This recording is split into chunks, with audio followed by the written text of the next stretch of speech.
Everybody, thanks for being here. Welcome to our mammals panel. I'm Julie Meachen. I'm going to be the moderator today for the panel. And we've got three other panelists here. We've got John Orcutt from Gonzaga, Emily Bōgner from UC Berkeley, and Amanda Peng. Amanda, I'm sorry, where are you from? Tell us where you're from. University of Oregon. Thank you. Thank you. John's alma mater. So got a lot of Oregon connections here. Cool. All right. So I'm just going to start off with some questions to the panel, and participants feel free to put your questions in the chat if you have questions, or to unmute yourself and ask a question. You can do either. All right. Let's see what we've got here. So let's start off with some more general questions. This is a great question from John Orcutt. Which sites are most important for understanding the biology of extinct mammals? I think that's a really good question. What do you guys think?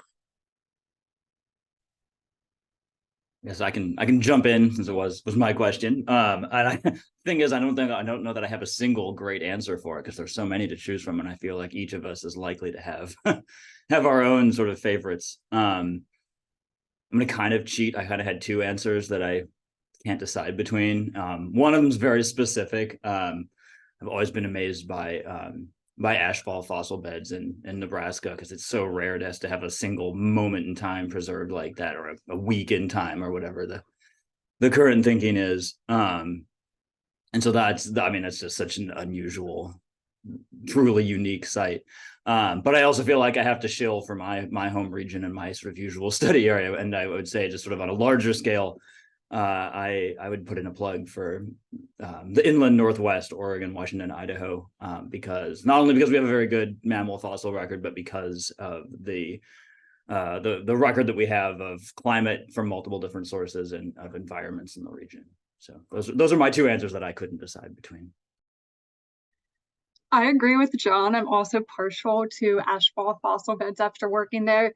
Another site that I think is really interesting is Gray Fossil Site in Johnson City, Tennessee, that we're seeing lots of exciting attacks that come out of. And over the last decade or so that they've been digging there, we have a really full picture of what this ecosystem looked like, from having, top predators to herbivores to even the small mammals, rodents, amphibians, reptiles. So I would really just like it for how whole of a picture of the ecosystem we get there.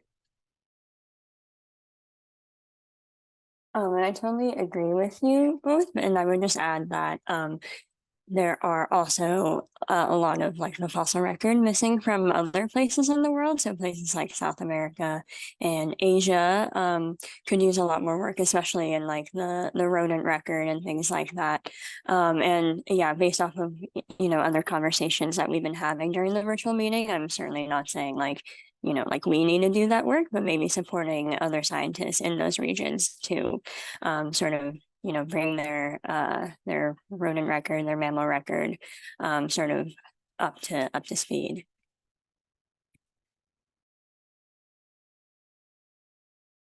I totally agree with you, Amanda. I think there's lots of great sites in other places that are not North America, although I'm completely North American biased. I work on North America too, so it's hard for me to say that that I don't have some favorite sites in North America. I totally do. I'm completely biased towards my own fossil sites, but I understand those are all late Pleistocene, so they don't really get all the mammal record. I also want to give a plug for the late Pleistocene site of Hall's Cave, which I think has got some really amazing fossils, and now it's being worked on a lot more extensively. So it's one of those places where we can really figure out what's going on in the end extinction event, as well as places like Rancho La Brea, Natural Trap Cave, those kind of places. So I just wanted to give a shout out to that site. I saw Mel Party was giving off a little explosion there, because she also likes that site. And so we have a question from the audience, it looks like. And the question is, any of you work with really early mammals and mammaliforms? I think the answer is no. We actually did have somebody that was scheduled to be on the panel that did work on early mammals and mammaliforms, Luke Weaver, who couldn't make it. He had something come up. So he just couldn't join us today, but and we couldn't find somebody at the last minute, unfortunately. But if anybody has any thoughts about early mammal sites that they think are awesome, please go ahead and speak up. Amanda, it looks like you want to say something. Yeah, so Julie, I was just gonna say that I was actually an undergrad in Luke Weaver's grad school lab. So I spent a brief moment in time working on an early Metatherian, a stem Metatherian from Montana, from the late Cretaceous. And yeah, so that the early mammal record is really interesting, especially like the North American record, because it is sort of very disparate and incomplete. So there's, just a handful of mammals that we get from the latest Cretaceous in North America and throughout the world as well. They're really only known from teeth, and like their postcrania are oftentimes disassociated. So it's an interesting puzzle to kind of try to piece together, more so than the Cenozoic record of mammals.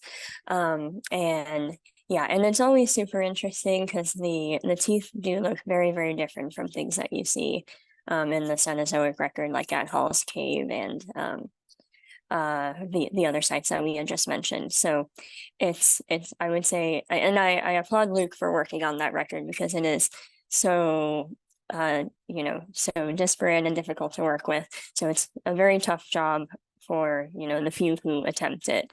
And definitely yeah, good on them for doing that.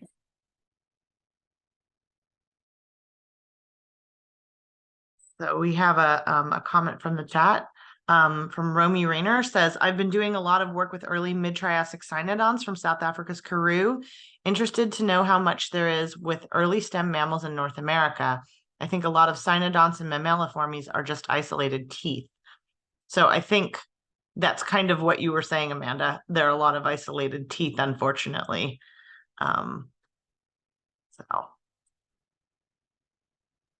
Yeah, and I do think that Luke and also I think some of his colleagues do work on histology of postcrania from late Cretaceous mammals. So that's definitely something that you can look at if you're interested in, the non-dentition part of late Cretaceous mammal paleontology.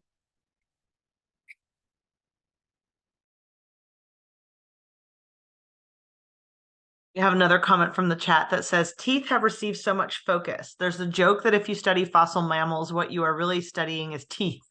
What are some interesting advances you've seen in the study of postcrania? Cool.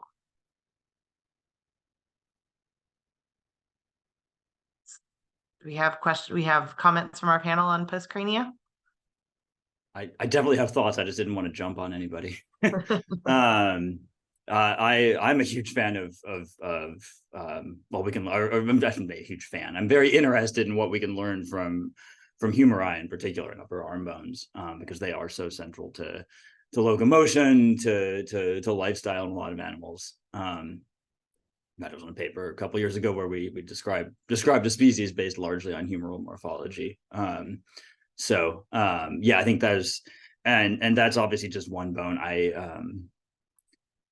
But yeah, I think humor, not just humeri, but postcrania in general are so often overlooked, which is a shame because I think those long bones in particular have the potential to be really informative when it comes to ecology, to possibly reconstructing behavior and things along these lines. I agree. I am a big advocate for postcranial. And I agree with you on the humerus. I do a lot of work with the humerus, and I specifically work with carnivorans, and seeing the diversity in the distal humerus of carnivorans is so cool based on their different hunting styles, their different locomotor styles as well. Yeah, I think that there's a lot that can be found within the humerus and specifically the distal humerus as well. So nice plug Could for not that agree one. more. Yeah.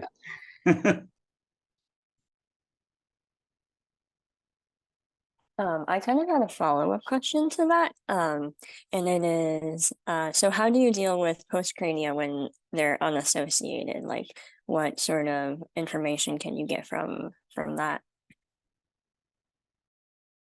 Yeah, that's a great question. I think it depends on what element of postcranial you have. Some postcranial elements are going to be more diagnostic than others. For instance, I think the femur can be pretty difficult on a singular femur or femora to identify down to species level, but humeri can be pretty distinct. Last year, a paper was published on a single humerus from the gray fossil site. And researchers were able to find that the genus that it belonged to, and from that, it was a bone-crushing dog. And from that, they were able to figure out the ecology, more of the ecology of the animal. You know, it was found in a heavily forested environment. So based on that and measurements from the humerus, they were able to kind of figure out what this animal was hunting. It was probably more of an ambush predator than a pursuit predator. So you can figure out, I think, depending on what bone, you'll get more or less information from those. And yeah, I would just piggyback on that by saying I think it does often require having a bigger sample of comparative material than you might need for teeth, because at least I don't like going too far out in a limb unless I really have the the numbers to back it up. So I think it does require looking at a lot of other fossil humeri and extant or humeri from extant taxa as well. But I think it can be done. And I think, again, I've made this argument in a paper before that correctly applied, you can have humeri and other postcrania can absolutely be diagnostic. We have a comment on this from the chat from Mel Party. She says, we need to actually code the characters on postcranial material. So I agree with that. Although I know there are some challenges with using postcranial material in phylogenetic analyses, but they still can be very, very useful for many different studies. So we have another question from the chat, and this one says, do any of you specialize in fossorial taxa, adaptations that can be seen in the limbs, etc.?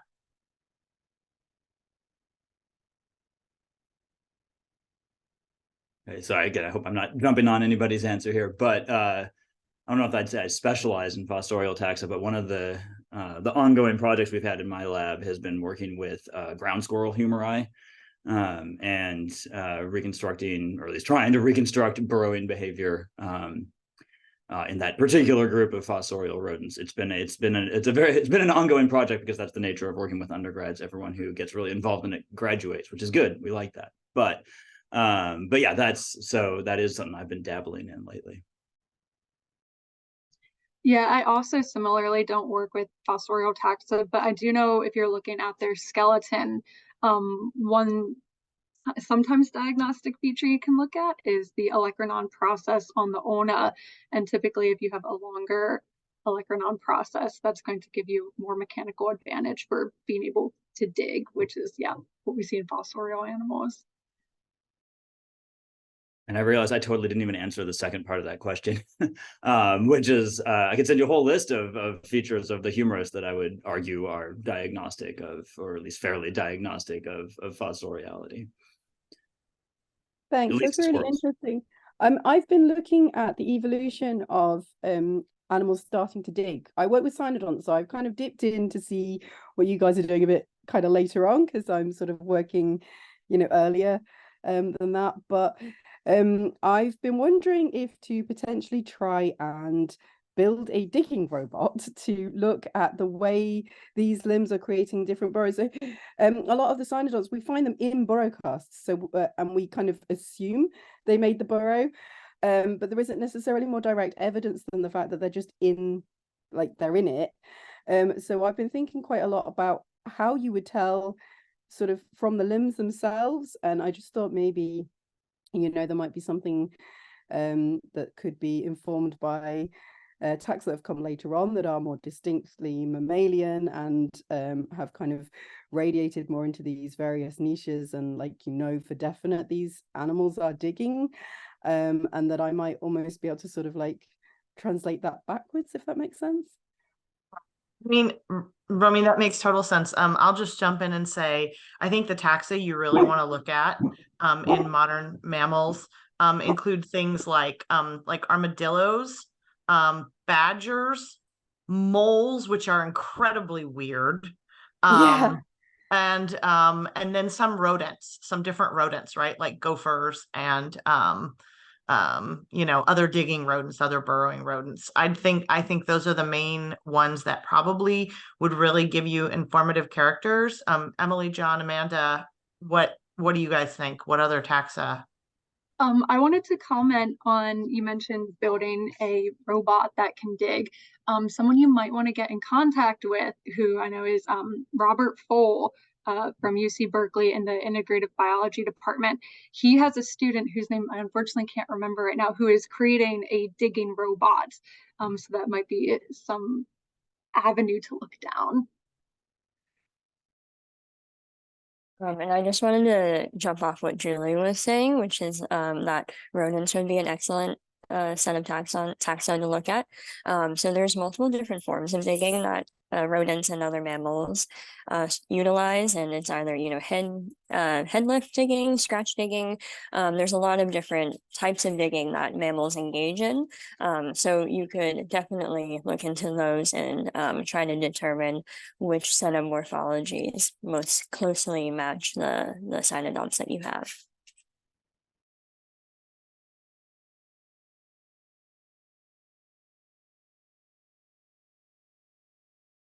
All right, we got another question for the audience from the audience. I worked on proboscideans and desmostylians a long time ago, but in your opinion, what mammalian orders have gained the most evolutionary understanding in the past 10 years? Ooh, that's a good question.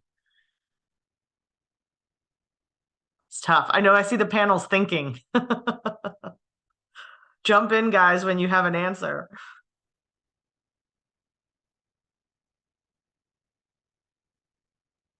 It's not my field of study, so I don't have too much to say on it, but I think small mammals, things like rodents and lagomorphs, have gained a lot more attention over the last couple of years, with more researchers studying them.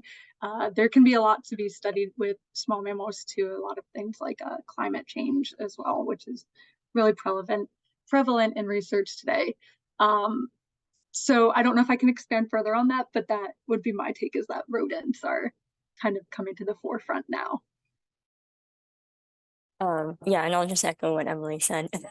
Yeah, so rodents, they're very small. They sort of reflect their environments very well. They reflect climatic changes very well. And they have, pretty quick generation time. So you preserve a lot of them. And they're, very speciose. There's a lot of rodents out there today and in the past. So they're sort of just an excellent marker for, a lot of different environmental variables. And there's a lot of things that you can figure out or deduce from the rodent fossil record. So yeah, just echoing Emily on the rodents. Also, totally agree that we're in a rodent renaissance right now, which is great. I mean, we should be. They're the most abundant mammals, and they're so incredibly diverse. To give a totally out of left field answer that I will admit maybe is sort of cheating, because this isn't really an order, but just a group that we knew extremely little about their evolution just a few years ago, but know at least a bit more now. I would go with some of the South American ungulate groups, given that we didn't even know where they fit in with other mammals until I can't remember when that paper came out, a few years ago. So that's my totally like out of left field answer. But the serious answer is, yeah, I totally agree. Rodents are having a moment right now, I'd say. Agree. I think they're so useful for climate reconstruction, especially because they are small, they don't migrate, they have to evolve quickly, their generation times are very short. So I think all those reasons, they're really great and useful. And people, I think, are finally realizing this, especially with looking at climate change and patterns of environmental change over time. So going along with that, I'm going to pose another question that Emily gave us, and that is, in what direction do you think the field is heading? What research can we expect to see more of in the coming years? And I think that kind of piggybacks on the question we just got. So what do you guys think? I'll go first since it was mine. I think up until this point, you know, the skeleton has been studied relatively separately. A lot of people study cranial or skull or mandible separately than what we study the appendicular skeleton, which to me hasn't always made a lot of sense. I get it, but you know, these aspects of the skeleton don't evolve separately. Everything evolves together. So I think we're missing a really big part of the picture by studying everything separately. And I think in the coming years, and I think this year just started to see some research put out with people studying multiple aspects of the skeleton together. There was a preprint recently by Chris Law that and colleagues that came out where they're looking at kind of the mosaic pattern of the evolution of the carnivorous skeletal system as a whole, looking at skull, mandible, vertebral column, different portions of the appendicular skeleton together. So I think we're going to see more of that in the future, and I'm really excited to see what people come up with.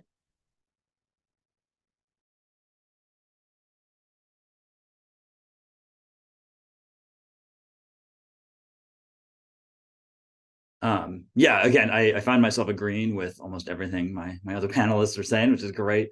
I also think, just in terms of sort of new tools, it's not necessarily a new tool, but I think the ease of making of digitizing specimens, digitizing fossils in 3D now is going to make a world of difference for morphometrics. I know it's something, you know, I'm at a liberal arts college with no sort of permanent collection of any kind, really. And all of a sudden we have the ability to work with high quality 3D scans. There's now software available that allows us to run some surprisingly sophisticated analyses on those. And we can do it with just a turntable and a camera. And I think, again, that's going to open up possibilities for lots of really, really cool and complex and morphometric analyses that maybe certainly haven't been impossible previously, but the difficulty bar, I think, has been lowered substantially.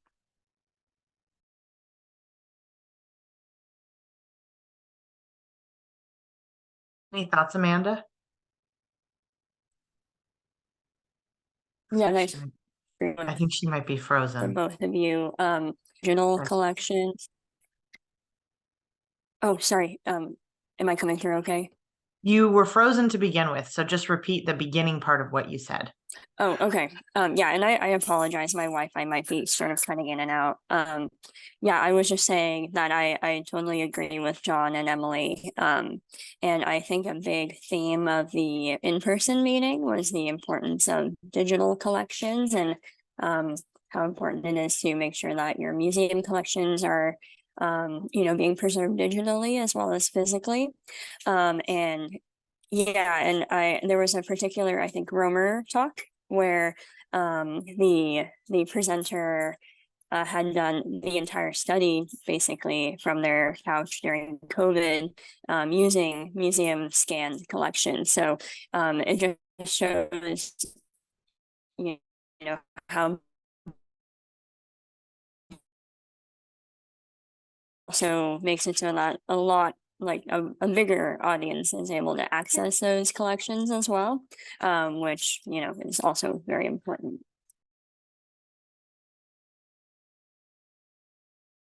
I also want to just make a plug. I think that other chemical analyses are also becoming much more important in the future. Things like, you know, paleoproteomics, ancient DNA, all these kinds of things that that we can do now that are getting much more sensitive than they were in the past. I think we're basically able to do so much with stuff like that. For example, I have a collaborator that just published a study on ancient DNA of short-faced bears in North America and was able to sex them. using ancient DNA. And so the study has actually just been submitted. So it will be coming out soon, and it's super amazing. Just like some really cool stuff that people can do with ancient DNA and different kinds of chemical techniques that we never used to be able to do in the past. So I'll sort of plug that. And I've got a couple questions from the audience. So this one's kind of following from my statement. Thoughts on the emerging role of ancient DNA and environmental DNA in the future of mammal vert paleo. So I'll just say something about that. I don't do those studies myself, but I work with a lot of collaborators that do. And I think these things are going to be really kind of important.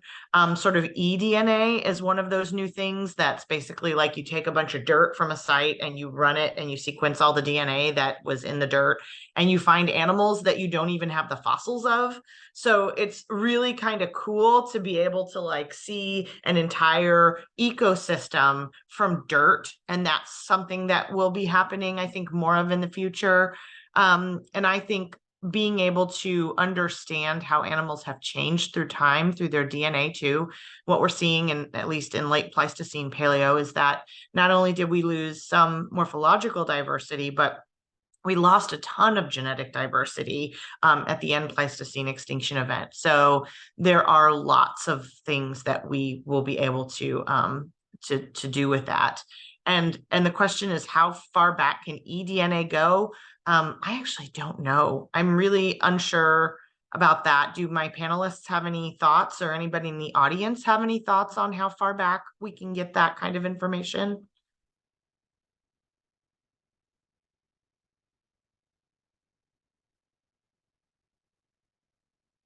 Doesn't look like anybody has an answer, but I think we're going to be pushing those limits.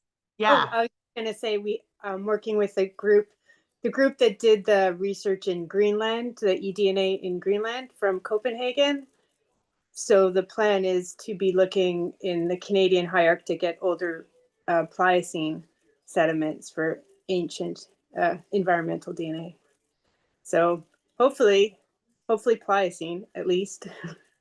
That's cool. So at least 1 million years older than 1 million years. So that's awesome. I hope that's successful. That's really exciting. Okay, so we have a couple other questions from the audience. There's one about journalists. I will get to that in just a second. Just to keep kind of with what we were talking about, a comment. As far as 3D rendering goes, I do know a handful of people who are doing photogrammetry of small things the size of rodent bones. So hopefully that means we'll have more of those digital data sets online. That's awesome. Super cool.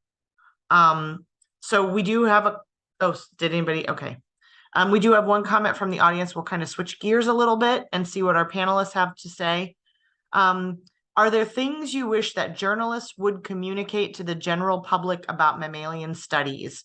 Something you think might not be covered by media, or something that might be misunderstood in the eyes of the public?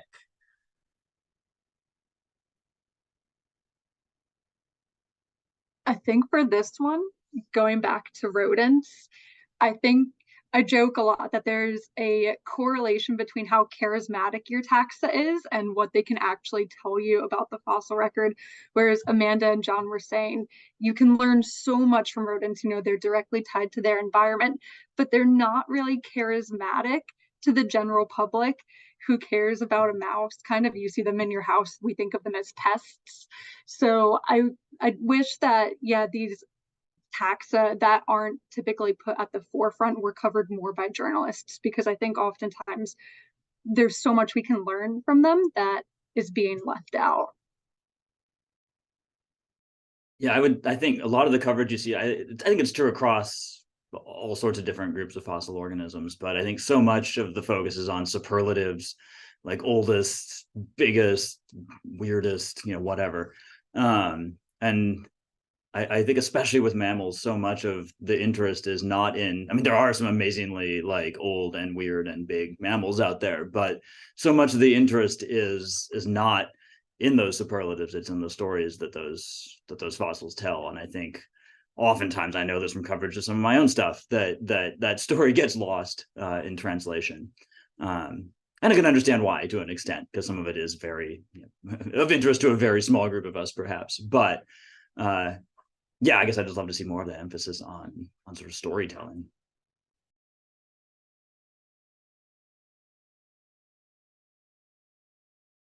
Amanda, do you have any thoughts? Oh yeah, I was just gonna add, I feel like I read so many like news articles about like Cretaceous mammals, and they're always described as rodents just because they're, you know, small and furry, and like the articles always refer to them as rodents, even though, you know, they're very clearly not rodents. But yeah, so I guess just, yeah, what John was saying, like some of the message does get lost, but it is communicating, you know, science to some degree. So it's still doing us a lot of good. I'll plug for the non-sexy mammals, because I agree with John, Amanda, and Emily. There are so many things that other groups can tell us that aren't the sexiest groups. But they can be used for climate reconstructions. They can tell a whole story of an ecosystem or an environment. I'm doing a study right now with some bighorn sheep from Natural Trap Cave, and they're probably the least sexy species that we have there. That's a big megafaunal species. But the ancient DNA story that the bighorn sheep are telling is really pretty fantastic. So, I mean, I agree. I think the non-sexy species need to have more play, especially when they're telling stories about entire ecosystems or environments or timelines of what's going on in that ecosystem. So I agree with you guys completely. So let's go ahead and go to one more question from our panel. Amanda has a great question. Has the study of mammals had any lasting effects on everyday life? What are the effects?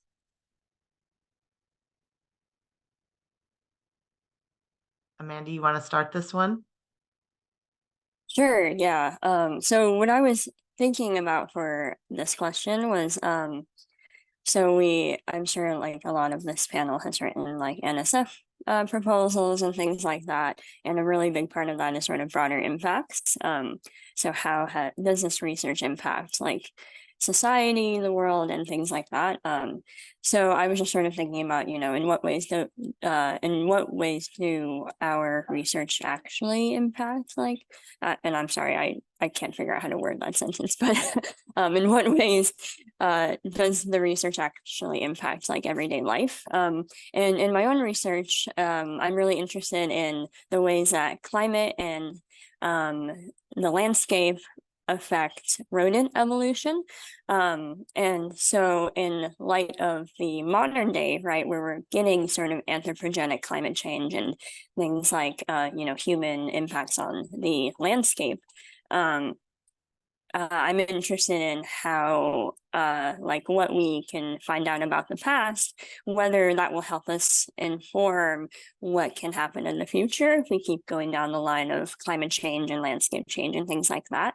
So how, you know, those changes will actually impact, you know, the course of mammalian evolution, right? The course of, you know, rodents and all, and also, you know, other mammals as well. But yeah, just sort of thinking about how what we find out about landscape and climate change, what that can tell us about what will happen, you know, in the not too distant future. We'll actually jump in here just before John and Emily. Sorry, guys, but I will say that at least at Natural Trap Cave, one thing we know is that the study of rodents and how they deal with drying and warming climate can actually give us a really good idea of like what's going to happen to not only small animals in the future, but things like pest species.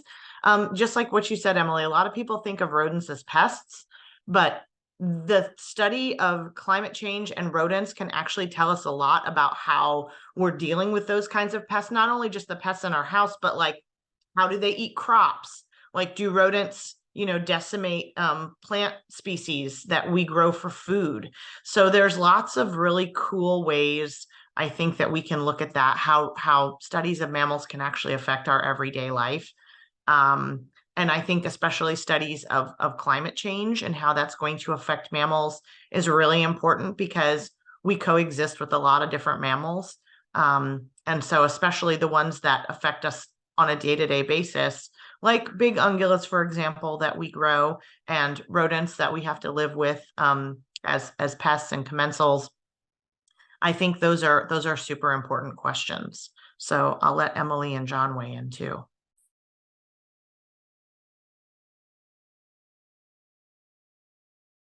Okay, so yeah, I mean, I absolutely agree. I mean, if you want to see how mammals responded to climates that differ from what we've seen in the last couple hundred years, fossils is the way you do that. And I think there's all sorts of really exciting ways that's being applied. I'm also really curious to the extent, and this is not something I've dabbled in at all, but something I've been wondering for a while, is if we look at things like the Great American Biotic Interchange, what can that tell us about the arrival of totally novel species in a landscape and the way that plays out over large timescales? But I would also add, besides being able to sort of maybe better help us prepare for future environmental change, I think there's sort of an outreach component to this too, that I think mammals, because fossil mammals are generally related to things that are still around today, they're really useful tools for helping people sort of draw connections about the landscapes they live in that they might not have before. So like we have a field site in Eastern Oregon, and man, the way people's eyes light up when we tell them that we find, that like if you were here 5 million years ago, you would have seen rhinos and giant camels and saber-toothed cats. And because I after my previous answer, now I'm talking about all the big charismatic things, but lots of smaller stuff as well. And I think that's a way of getting people to really connect with and think about and care about the natural heritage of the region they live in, more than they have. So it's less of a sort of concrete outcome, I suppose. But I think it really has a way to change the way people think about their ecosystems. Yeah, my mind when hearing that question goes towards efforts like conservation. There was a paper I recently read by researchers who found and described the first Pleistocene fossil of an Ethiopian wolf. And the Ethiopian wolf is currently one of the most endangered carnivore species in Africa and has faced several survival challenges with like consecutive drastic geographic range contractions. And the researchers here, they used a combination of niche modeling and bioclimate to predict what the future for this species looks like. And even in their most optimistic results, they found that this species is still going to face further range contractions, which is really sad to hear, but being able to predict what is going to happen with the future can really help us with the conservation efforts, knowing exactly where our efforts should be placed. So yeah, I think things like niche modeling and ecometrics can be really important and important for that, yeah, and what the effects are.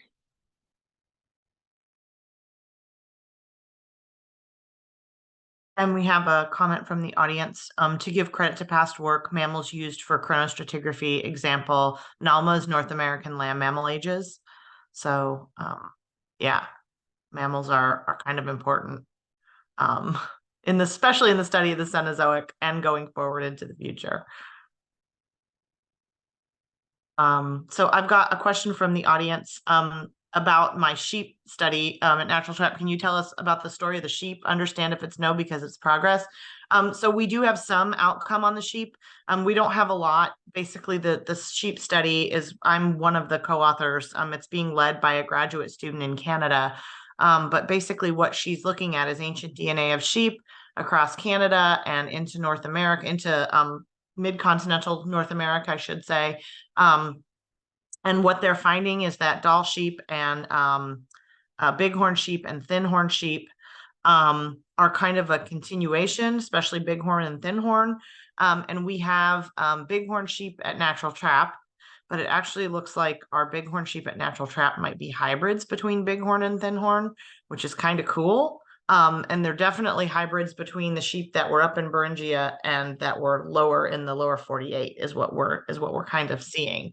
So that might change a little bit as our sample size increases. We only have like one sheep right now from Natural Trap that has good ancient DNA, but it's basically telling us a really cool pattern about ungulate biogeography and migration through time. And so it's something that other ungulate species are showing the same kind of pattern, but it's not something that that you could see from either small taxa or from carnivores necessarily. So it is kind of an interesting story that really only the ungulates and the migrating ungulates can tell us. So it's kind of interesting. All right. Let's see, our next question. Oh, this is another question from Amanda. I'm totally going to pick on her because she had some really good questions. In your opinion, and this is to everybody in the audience, what are the coolest or most revolutionary mammal discoveries of the past few years? And panel and audience, I should say.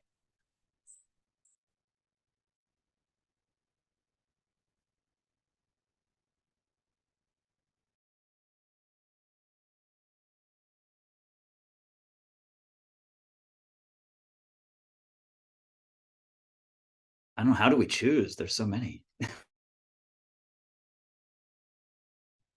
Yeah, I kind of have the same thought as John, but I'll touch on one talk that I saw at the in-person SVP portion. It was presented by Blaine Schubert, who there was a previously described fossil bear from Oregon, and this bear was described from like a partial dentary, and it had an old estimated age of like 7 million years old, and it was the earliest occurrence for that bear species. But when Blaine and his colleagues came in and re-examined it, they found that the original identification wasn't supported anymore. They didn't think it was, I think it was like Plionarctos. And they compared it to other supposedly Plionarctos species one was from California, one was from Washington. And when they compared these specimens, they actually found that the specimens they compared the original to weren't Plionarctos either. They were like Tremarctos in origin. And these findings, a couple of things happened from them. One, that meant that the genus Tremarctos existed a couple million years earlier than previously thought, and that Plionarctos now actually the earliest occurrence was shortened or brought up by about 3 million years. So I thought that this talk was really cool just because, one, I think it shows how the re-examination of like one fossil that has been, like sitting in a museum for decades can really restructure our understanding of evolutionary lineages. And for me also showed like the importance of museums and like revisiting previous specimens in museums.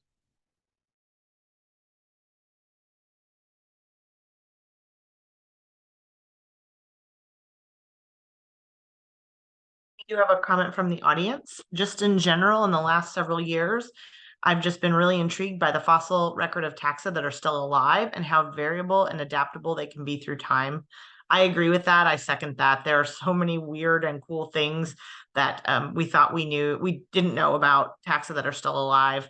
And we thought just because they lived through the extinction event that they must be the same species as they were back then, but it turns out they're not. So I think those are really cool findings. John or Amanda, do you have any thoughts? Having a really hard time choosing. And most of the things that are springing to mind, I feel like I'm on a bit of a one-track mind today, but a lot of them have been related to some of the research coming out of South America. It won't sound super revolutionary, but just for example, there's a paper this year describing in some detail the morphology of a species of thylacosmilid predator. And again, it's a descriptive paper. It may not sound revolutionary in and of itself, but I just think the fact that we're getting some good just good descriptions and people interested, and people based in South America interested in some of these like super enigmatic groups, I think is a good sign. That's kind of a lame answer. I'm sure I could come up with a better one, but I can't. There's so many things to choose from. But yeah, that's one that's been on my mind lately at any rate. I will go in an entirely different direction and with modern mammals. So I think there was a paper recently, and I'll admit I have it open on my computer right now and I haven't quite read through it yet, but they found that in every modern order and genus, no, that can't be correct. Either modern order and family of mammal, they found fluorescence in many mammalian taxa. So and that is just so interesting to me, and I can't wait to finish reading that paper to see their hypotheses for why we find that. So yeah, and so there's tons of discoveries in even modern mammals that are super, super interesting. Who is the author for that? I want to look it up now. Let me look really quick and I'll put it in the chat. They featured it on Wait, Wait, Don't Tell Me this weekend. So it definitely made the national news. It was really cool when I heard that. I was just like, oh my God, I got to find out about this.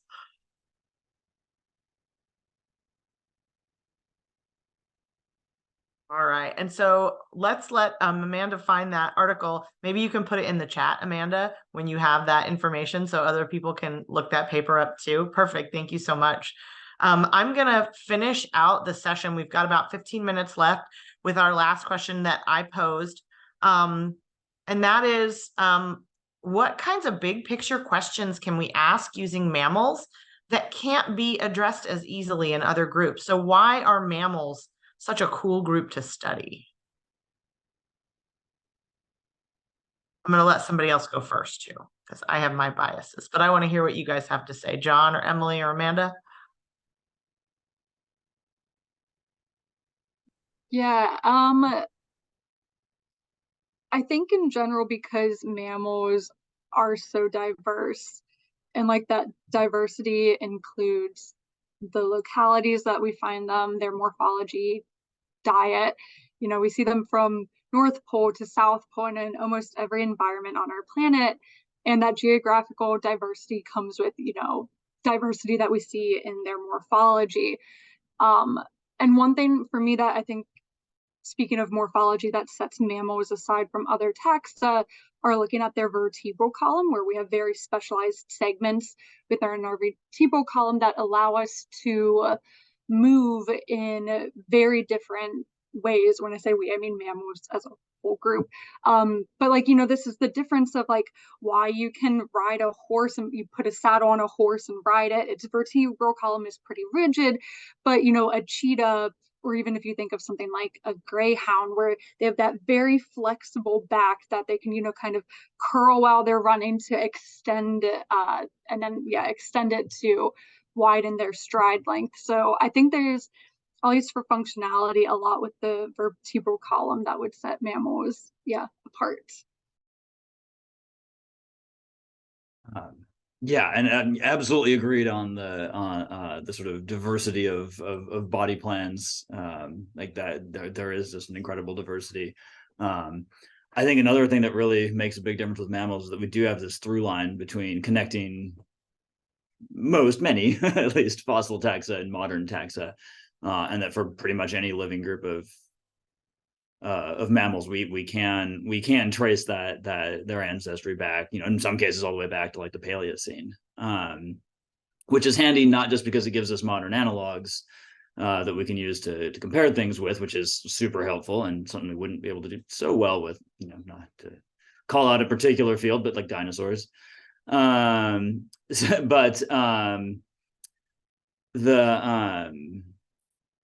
I think it's also important because it means that everything that we sort of learn about mammal evolution through time can potentially be applied to the world we live in today and the world that we're sort of moving into.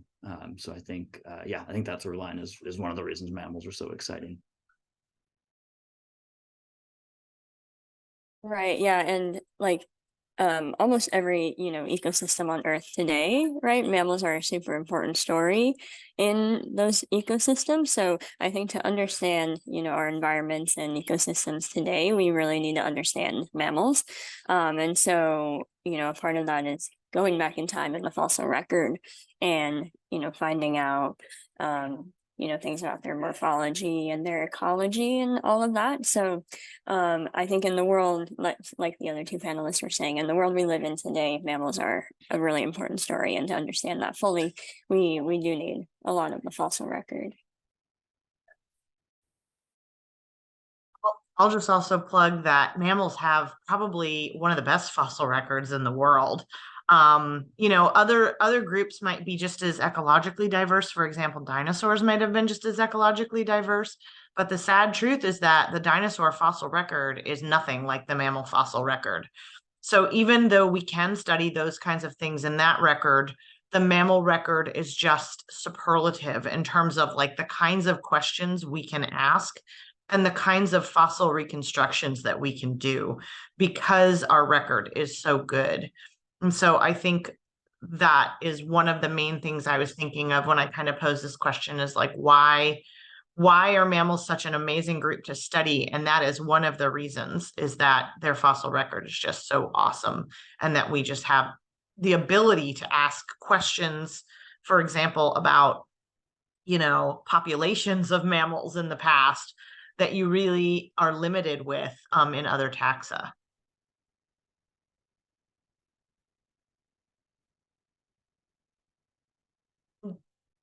And we have a comment from the chat. We also know so much about them, can extend analogs back. Yeah, that's true. I think John was kind of touching on that in his answer, that we have that record that goes all the way back to the Paleogene, right? So we really can have some kind of modern analog that we can look at and be able to actually feel like we can make some assumptions that are true.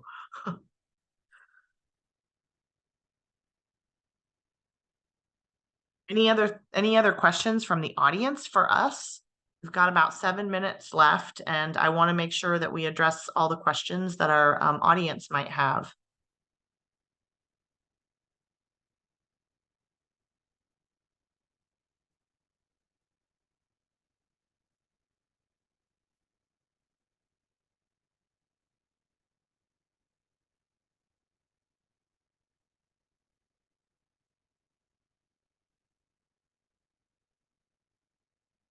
So if we don't have any more audience questions, I'll pose one more of my questions from the Google Doc that we created.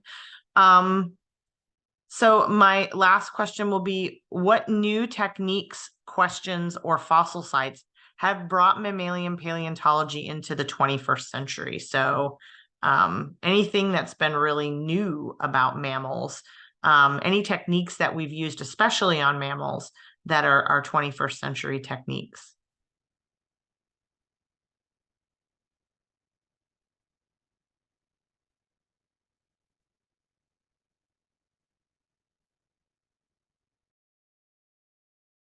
I'll fall back on kind of the same answer I gave earlier. I mean, I think, again, maybe this is sort of me showing my bias, but I think the sort of ease of digitization, both in terms of 2D or 3D digitization, and the number of tools that are out there to help us analyze the information we gather through digitization, just makes a world of difference. Yeah, when I heard of this question, my mind went to like, what's a 21st century problem that we're having? And I went to, kind of the climate crisis again. So for me, I was thinking things like techniques or methods that help us to better understand and address this climate crisis, which we kind of touched on a little bit earlier with like niche modeling can help us to predict what like future ecosystems will look like. There's another one that's I've seen used more recently, ecometrics, which I've seen it used with rodents and crown height, but it can be used to examine the relationship between climate conditions and in this case, crown height. And you can use ecometrics to estimate past and present climate based on the crown height of these small mammals. And then from that, you can see how the diversity of these mammals is going to fluctuate through time with those conditions, which can then help us predict like as our climate is changing, how those the diversity of these different species are going to fluctuate even more.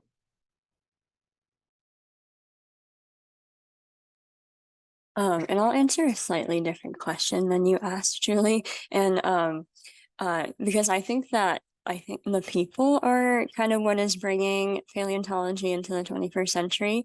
When I was at the in-person meeting and walking through all the posters in the poster hall, I was just in awe of like all the students, all the undergrads and grad students who are doing all of this new, like, interesting research, like looking at fossils that people haven't looked at in, decades, and doing all of this really new and exciting work.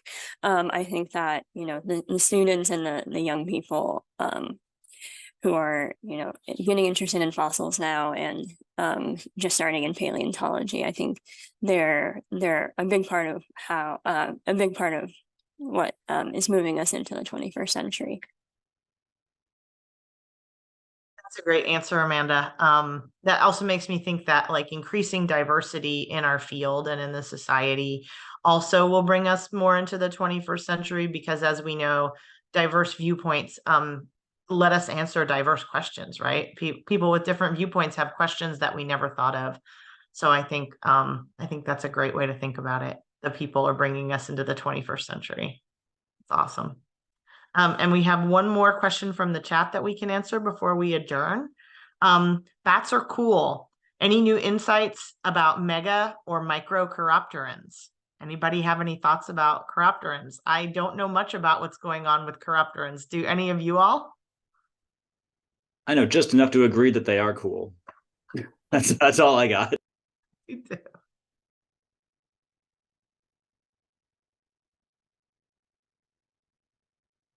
We have a comment. Okay, so we have a comment from the chat. And it is about a new bat. So Jay Timmons put a comment in the chat with a link to an article from Cell, Current Biology. And everybody take a look at that. There's some really cool, interesting stuff about bats in that article. So I think, thank you for answering that question for us.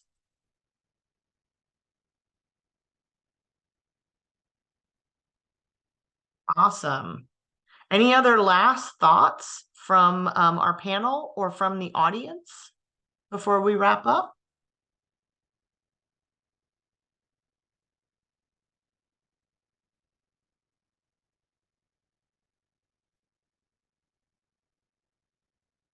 All right, great. Well, thank you everybody for participating. I'd like to give a special thanks to the panel. John, Emily, Amanda, you guys did a great job of answering all our questions. Thanks to our audience for posing lots of cool questions. I hope this was useful for everybody who was here. Thanks for being here.